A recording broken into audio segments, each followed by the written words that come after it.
नमस्कार साथियों। पिछले कुछ दिनों में हमने वेनेजुएला में वो होते देखा जो हमने इतिहास की किताबों में पढ़ रखा है।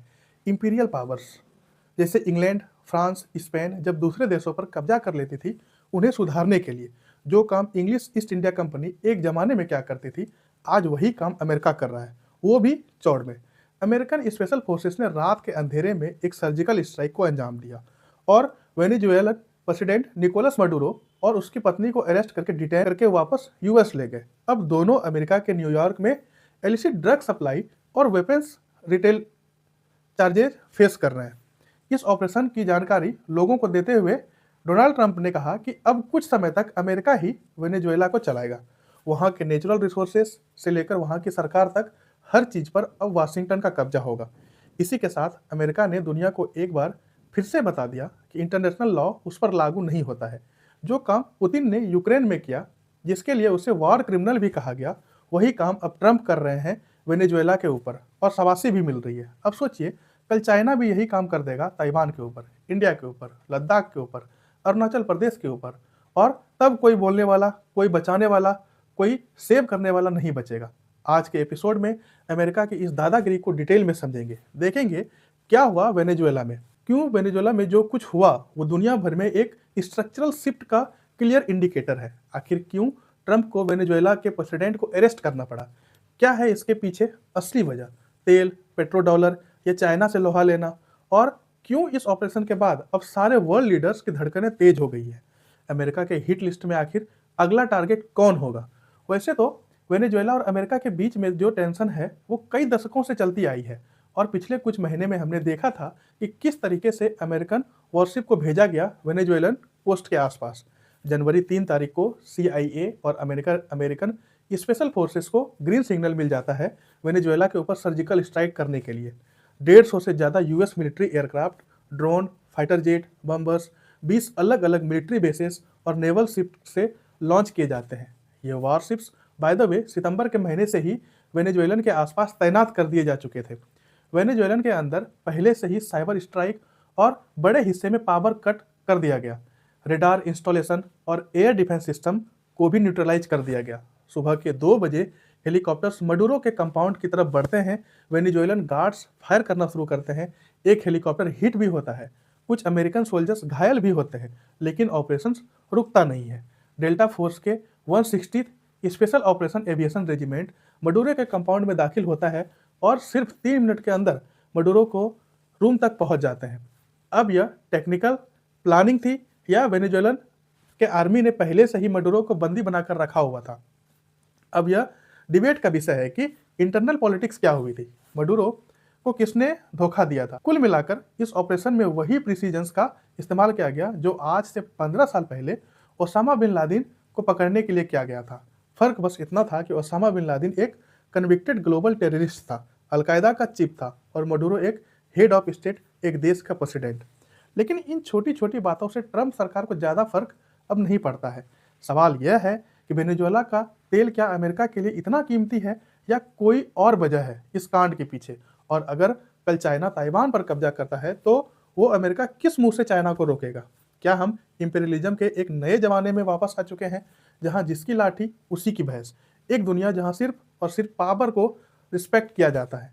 अमेरिका के दादागिरी को आज सिर्फ एक देश मुंहतोड़ जवाब दे सकता है और वो है चाइना, क्योंकि चाइना ने रिसर्च, टेक्नोलॉजी और कड़ी मेहनत से अपने आप को विश्वगुरु बनाया है। पहले के ज़माने में एक दूसरे देश पर हमला करने पर सफाई देनी पड़ती थी, डेमोक्रेसी का बहाना दिखाना पड़ता था, लेकिन इस ऑपरेशन के बाद वाशिंगटन में जश्न का माहौल है और कोई ज़्यादा जस्टिफिकेशंस नहीं है। ट्रंप ने यह भी कहा कि यह कोई रिजीम चेंज से ज़्यादा एक लॉ इन्फोर्समेंट एक्शन है। उनके हिसाब से निकोलस मडुरो एक नार्को टेररिस्ट है जिनके खिलाफ US कोर्ट्स में पहले से ही चार्जेस दर्ज है। अमेरिका ने बस एक क्रिमिनल को पकड़ा है, क्रिमिनल के साथ देश का खूब तेल भी निचोड़ा जाएगा, वो अलग बात है।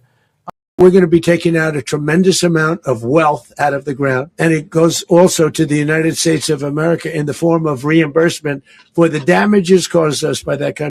आने वाले दिनों का रोड मैप देते हुए ट्रंप ने कहा कि कुछ दिनों तक तो यह अमेरिका ही वेनेजुएला को रन करेगा। वहाँ के ऑयल सेक्टर को भी अमेरिकन कंपनीज ही संभालेगी, इंफ्रास्ट्रक्चर रिबिल्ड की जाएगी वगैरह वगैरह। वहाँ भी अच्छे दिन आने वाले हैं। सच में क्या होने वाला है आपको और हमें अच्छी तरीके से मालूम है।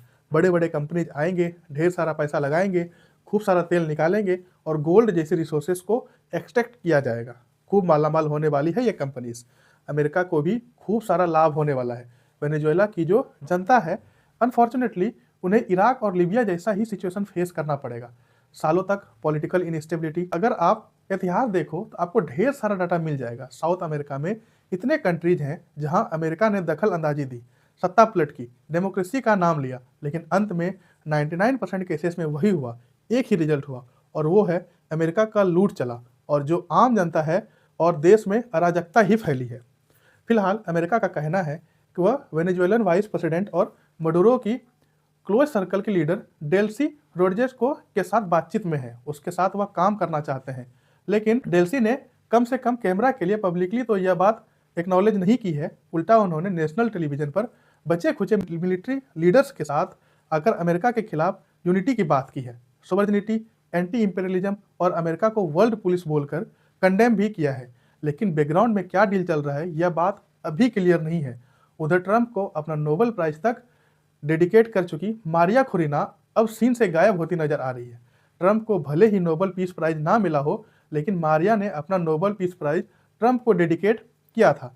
लेकिन लगता है ट्रंप ने उन्हें अपने दिल से माफ नहीं किया था। ट्रंप ने साफ कर दिया है कि मारिया खुरीना और उनकी पार्टी के पास उतना सपोर्ट नहीं है, उतने नंबर्स नहीं है कि वो ट्रांजिशन गवर्नमेंट को संभाल सके। आपको याद दिला दे, वही लीडर है जिसे मडुरो ने 2024 का चुनाव लड़ने से मना कर दिया था, डिस्क्वालीफाई कर दिया था। मारिया कोरेना की जगह उस साल चुनाव उनके राइट हैंड एडमुंडो गोंजालेस ने लड़े। कई यूरोपियन नेशंस ने और यूएस ने ऑफिशियली यह माना था कि 2024 का इलेक्शन असल में गोंजालेस ने जीता था, ना कि मडुरो। इसका मतलब यह है कि मारिया कोरेना एक्चुअली अगली प्रेसिडेंट बन सकती थी, रिप्लेसमेंट हो सकती थी। लेकिन अब ट्रंप ने लेक ऑफ सपोर्ट वाली बात करके मामले को और पेचीदा बना दिया है। अब सवाल यहाँ ये उठता है कि अगर मारिया खुरीना के पास रिस्पेक्टेबिलिटी नहीं है, वो नंबर्स नहीं है इंटरिम गवर्नमेंट को संभालने के लिए, बागडोर संभालने के लिए, तो वेनेजुएला के तो ऐसा कैसे हो गया? यूरोप के तमाम देश और वेस्ट ने मारिया कोरेना को ही असली विजेता, उसके पार्टी को द विनर चूज किया था इन 2024, जो कि अब ट्रंप कह रहे हैं कि नहीं, उसके पास क्रेडिबिलिटी नहीं है, उसके पास नंबर्स नहीं है। और जहां तक बात रही डेमोक्रेसी की, अब तो कोई हिपोक्रेसी करने की कोशिश भी नहीं कर रहा, क्योंकि मडुरो को हटाया गया है, उसके रिजीम को वही बरकरार रखा गया है, उन्हीं के वाइस प्रेसिडेंट को चुना गया है। ट्रंप चाहते हैं कि उसी रिजीम के साथ धंधा किया जाए। जो बात पैसे की है या बात डेमोक्रेसी के है, इतने साफ तरीके से शायद हमने पहले रिजीम चेंज नहीं देखा था। अब तो कोई एक्सक्यूज और जुमला भी नहीं मार रहा। मडुरो एक डिक्टेटर था, इस पर कोई डिबेट नहीं है। डिबेट इस बात पर है कि अमेरिका के पास क्या हक है, क्या अधिकार है एक दूसरे देश में जाकर के इस तरीके से वो हमला कर ले और एब्डक्ट कर ले। दुनिया भर में इस बात को लेकर चिंता है। अमेरिका की इस हरकत को चाइना ने इंटरनेशनल लॉ का वायलेशन बताया है। रशिया ने भी सिमिलर टोन में यूएस पर कड़े सवाल उठाए हैं। यूरोप अभी तक अनडिसाइडेड है, कुछ कंट्रीज न्यूट्रल स्टांस पर रखी गई है, कुछ ने मडुरो को रिमूवल को सपोर्ट किया है। लेकिन फ्रांस जैसे देश ने अमेरिका को कहा है वो पावर वेनेजुएलन अपोजिशन के ट्रांसफर कर दें। भारत ने इस पूरे मामले में अभी तक कोई ज़्यादा कंसर्न नहीं दिखाया है। अभी तक हम अनडिसाइडेड है कि अमेरिका के खिलाफ कुछ बयानबाजी करे ना करे, क्योंकि अगर किया तो कहीं 25% टैरिफ और ना लग जाए। वेनेजुएला पर आक्रमण के ऑफिशियल कारण या एक्सक्यूजेस तो आप सुन चुके होंगे, democracy, dictatorship, drug trafficking, narco terrorism, law enforcement. लेकिन अब ट्रंप सच बात भी बयां कर रहे हैं कि असल में बात तेल की है। अब ये कम से कम अच्छी बात है। इराक की तरह वेपन्स ऑफ मास डिस्ट्रक्शंस का झूठ तो नहीं बोला जा रहा है लोगों को। लेकिन अगर आप थोड़ा सा और स्टडी करोगे आपको समझ में आएगा, तेल के अलावा बात पेट्रो डॉलर की है, बात सोने की है।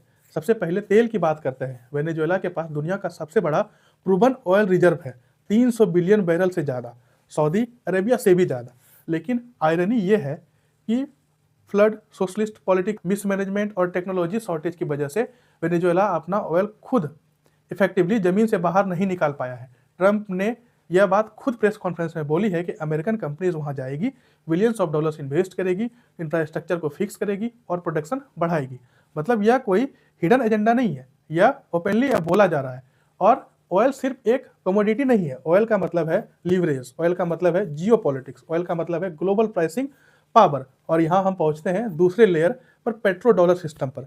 1970 के बाद दुनिया में ऑलमोस्ट सारा तेल का ट्रेड यूएस डॉलर में होता है। चाहे इंडिया ऑयल खरीदे, चाहे चाइना, चाहे यूरोप, पेमेंट डॉलर में होती है। इस वजह से दुनिया का हर देश हमेशा से डॉलर की ज़रूरत में रहता है, जिसकी वजह से डॉलर वर्ल्ड रिजर्व करेंसी के तौर पर बन गया है। इतना ही नहीं, इसका मतलब यह भी है कि अमेरिका जब चाहे किसी भी देश को डॉलर सप्लाई बंद करके उसे अपने घुटनों पर ला सकता है, उसे मजबूर कर सकता है। मतलब अगर तेल चाहिए तो पहले डॉलर लेकर आओ, और अगर डॉलर चाहिए तो अमेरिका का फाइनेंशियल सिस्टम का में हिस्सा बन जाओ। प्रॉब्लम्स तब आती है जब कोई देश बोलता है कि हम डॉलर में ट्रेड नहीं करेंगे। वेनेजुएला ने भी यह काम शुरू कर दिया था। चाइना के साथ युवान में ऑयल ट्रेड हो रहा था, रसिया के साथ नन डॉलर अरेंजमेंट, ईरान के साथ वाटर स्टाइल एनर्जी डील। अब यूएस के बैकयार्ड में बैठा कोई देश यूएस डॉलर की अथॉरिटी को बाईपास कर रहा हो, यह बात भला यूएस कैसे बर्दाश्त कर सकता था। आज नहीं तो कल जो हुआ है वो होने ही वाला था, और यह कोई पहली बार ऐसा अमेरिकन ने नहीं किया है। हिस्ट्री हमें एक अनकंफर्टेबल पैटर्न दिखाती है। अगर आप अर्ली 2000 में देखो तो इराक ने ऑयल यूरो में बेचने की बात की। कुछ ही सालों के अंदर वहाँ भी यूएस ने तख्ता पलट कर दिया, डेमोक्रेसी का बहाना देकर। लीबिया के मुआबा गद्दाफी ने भी गोल्ड बैक अफ्रीकन दिनार प्रपोज किया, यूएस ने वहाँ भी बैंड बाजा कर दिया। फाइनली ईरान ने डॉलर बाईपास करने के तरीके ढूंढे तो ईरान पर भी बम बरसा दिए गए। अमेरिका इन सब देशों पर अटैक सिर्फ और सिर्फ पेट्रो डॉलर सिस्टम को चैलेंज करने की वजह से कर रहा है। यह कहना मुश्किल है, लेकिन ये इसका एक बहुत बड़ा कारण जरूर है। जब कोई कंट्री डॉलर डोमिनेंस को चैलेंज करता है तो वो सिर्फ इकोनॉमिक डिसीजन नहीं होता है, वो एक जियोपॉलिटिक्स डिक्लेरेशन होता है, और यूएस फिर उसे उसकी जगह दिखाने के लिए मजबूर भी हो जाता है। अब आते हैं इसलिए तीसरे लेयर पर, जो है जियोपॉलिटिक्स। क्या अमेरिका की दादागिरी के चलते और कोई देश उसके इलाके के आसपास भी भटक सकता है? अमेरिका पूरे वेस्टर्न हेमिस्फीयर को अब अपनी जागीर कह रहा है। पहले चुपचाप से कहता था, अब खुले में कह रहा है। And we're not going to allow the Western Hemisphere to be a base of operation for adversaries, competitors, and rivals of the United States. And they are not going to come from outside of our hemisphere, destabilize our region in our own backyard, and us have to pay the price for it. Not under. Russia के president Putin भी यह बात सुनकर हंस रहे होंगे। अरे भाई, यही दलील तो उन्होंने यूक्रेन को अटैक करने के लिए दी थी। उनका भी तो कहना था कि यूक्रेन नाटो के साथ डील कर रहा है, मॉस्को के दरवाजे में अमेरिका को ला रहा है। कल चाइना भी यह बात कह के भारत पर हमला बोल देगा, अरुणाचल प्रदेश को खा जाएगा, लद्दाख पर हमला कर देगा। यह भाषा डेमोक्रेटिक पावर की नहीं है, यह भाषा एक इंपीरियलिस्ट राज की है। वेनेजुएला ऑपरेशंस का सबसे खतरनाक एस्पेक्ट यह नहीं है कि कैसे एक सिटिंग प्रेसिडेंट, चलो मान लिया डिक्टेटर है, लेकिन कैसे एक सिटिंग प्रेसिडेंट को इस तरीके से अगवा कर लिया गया है। सबसे खतरनाक एस्पेक्ट तो ये है कैसे इसको नॉर्मलाइज कर दिया गया है। अब जब इसको इस तरीके से आप नॉर्मलाइज कर दोगे तो कल कोई और भी होगा। कल कोलंबिया भी हो सकता है, कल मैक्सिको भी हो सकता है, ग्रीनलैंड भी हो सकता है, गाज भारत देश पर भी गिर सकती है। इस ऑपरेशन से एक बार फिर से यह बात क्लियर हो गई है कि यूएस प्रेसिडेंट अब एक हाइपर पावर्ड एग्जीक्यूटिव ऑफिस बन चुका है। कांग्रेस को बाईपास कर दिया गया, वॉर पावर्स एक्ट को इफेक्टिवली इग्नोर कर दिया गया। कोई फॉर्मल डिबेट नहीं, डिक्लेरेशन नहीं, वोट नहीं, ओवरसाइट नहीं, सिर्फ एक प्रेसिडेंट का डिसीजन और दुनिया का नक्शा बदल गया। इस ऑपरेशंस के बाद इंटरनेशनल लॉ की क्रेडिबिलिटी और भी कम हो गई है। Sovereignty, non intervention, UN charter, ये सब प्रिंसिपल्स पेपर पर ही रह गए। पेपर को भी फाड़ कर फेंक दीजिए। अब बेसिकली एक ही पावर अप्लाई करता है, जिसके पास है दम उसी की बात अब चलेगी। गाजा में जो हुआ उसके बाद फिर से यूनाइटेड नेशन का सिस्टम भी एक्सपोज हो गया। स्टेटमेंट्स आए, कंडेमनेशन आए, लेकिन एक्शन जीरो। यूएस वीटो के आगे पूरा सिस्टम हेल्पलेस दिखता है। मतलब जो कंट्रीज यूएन को अपना शील्ड समझकर बैठी थी, उसके लिए मैसेज साफ है, यूएन आपको किसी से नहीं बचा सकता है। इस पूरे घटनाक्रम में स्ट्रॉन्ग स्टेट्स का रिस्पॉन्स सबसे इंटरेस्टिंग रहा। चाइना और रशिया ने कंडेम तो जरूर किया इस एक्शन को, लेकिन साथ ही साथ अपने स्ट्रेटजीज को भी अब हार्डन कर रहे हैं, अलायंसेस टाइटर कर रहे हैं, मिलिट्री डॉक्ट्रिन्स फिर से लिखी जा रही है, क्योंकि जब रूल्स अनरिलायबल हो जाते हैं तो डेट्रिन्स ही लास्ट ऑप्शन बचता है। मतलब आने वाले सालों में हर दूसरा देश अपने डिफेंस पर ज़्यादा खर्च करेगा, क्योंकि किसी पर अब भरोसा नहीं किया जा सकता। ट्रंप ने ओपनली कहा है कि वेनेजुएला लीडर्स अब अगला टारगेट हो सकता है अगर अमेरिका की वो बात ना माने। यह सिर्फ वेनेजुएला के लिए मैसेज नहीं है, यह दुनिया के हर लीडर के लिए मैसेज है, स्पेशली उनके लिए जो यूएस प्रेशर को रजिस्ट कर रहे हैं। ऑलरेडी ट्रंप ने पिछले कुछ घंटों में मैक्सिको, ग्रीनलैंड, क्यूबा, ब्राज़ील, यहाँ तक कि इंडिया को धमका दिया है। I really do believe that what he did with India is the chief reason India is now buying substantially less Russian oil. They wanted to make me happy, basically. Modi's a very good man. Yes. He's a good guy. He knew I was not happy, and it was important to make me happy. They do trade, and we can raise tariffs on them very quickly. सोचो उस India ने जिसने दशकों से America का साथ दिया है, सोचो उस मोदी सरकार ने जिसने हमेशा ट्रंप को अपना दोस्त माना है, उसे इतनी बुरी तरीके से आज लताड़ा जा रहा है। और यह इसलिए है क्योंकि हमने अपनी स्ट्रेंथ नहीं बनाई, हमने अपनी कैपेसिटी नहीं दिखाई। क्योंकि इस न्यू एज इंपेरियलिज्म में पावर लॉ को फॉलो नहीं करता है, पावर लॉ को लिखता है। तो अगर इन वेनेजुएलन कब्जे के बाद किसी ने ट्रंप को नहीं रोका तो अगला नंबर किसका होगा? वेनेजुएला के बाद सबसे अहम सवाल यह नहीं है कि अमेरिका क्या कर सकता है, यह सवाल रह गया है कि अमेरिका क्या करने से हिचकिचाएगा। क्योंकि एक बार जब आप एक सोवरेन कंट्री के सिटिंग प्रेसिडेंट को इस तरीके से उठा लेते हो बिना यूएन में मैंडेट, बिना वॉर डिक्लेरेशन, बिना एलाइज के, तो फिर रेड लाइन कहाँ है, कहाँ शुरू होता है, कहाँ खत्म होता है, किसी को नहीं मालूम। सबसे पहले ऑब्वियस लिस्ट जो अब ट्रंप नेक्स्ट टारगेट हो सकता है वो है क्यूबा और ईरान। क्यूबा दशकों से पहले से ही यूएस प्रेशर्स के अंडर आ चुका है, उसकी इकोनॉमी फ्रेजाइल है, सैंक्शंस ऑलरेडी मैक्स आउट हो चुकी है, मिलिट्री रिस्पॉन्स उसका कुछ खास रहेगा नहीं। अगर वेनेजुएला पहला low risk high reward target था तो क्यूबा उससे भी ज़्यादा एक्सपोज्ड है, कोई ज़्यादा दिक्कत नहीं आएगी ट्रंप को। ईरान ज़्यादा कॉम्प्लिकेटेड मामला है, मिलिट्री वो स्ट्रॉन्ग है, रीजनल अलायंस है, लेकिन ऑयल, नॉन डॉलर ट्रेड और सैंक्शंस बाईपास मैकेनिज्म ईरान ने जो किए हैं उसे वो अमेरिका के रडार पर कंटिन्यूसली रखे आए हैं। ट्रंप ऑलरेडी वार्न कर चुका है कि अगर ईरान में जो प्रोटेस्ट है उन्हें वायलेंटली सप्रेस किया जाए तो अमेरिका रेस्क्यू के लिए आ सकता है। अब रेस्क्यू का क्या मतलब है वो वेनेजुएला में दिखाई दिया है। फिर ट्रंप का अगला डिस्कम्फर्ट जोन है ब्रिस्क, ब्राज़ील, रसिया, इंडिया, चाइना और साउथ अफ्रीका।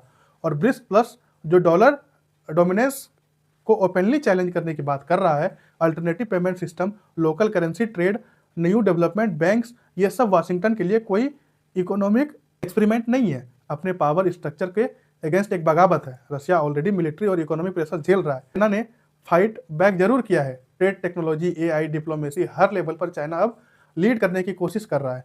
इसलिए चाइना के लिए कोई डायरेक्ट वेनेजुएला स्टाइल ट्रीटमेंट नहीं होगा। वैसे ट्रंप के टैरिफ सिर्फ चाइना पर फेल कर गए हैं, लेकिन इंडिया के पास जो पोजीशन है जो कमज़ोर लग रही है।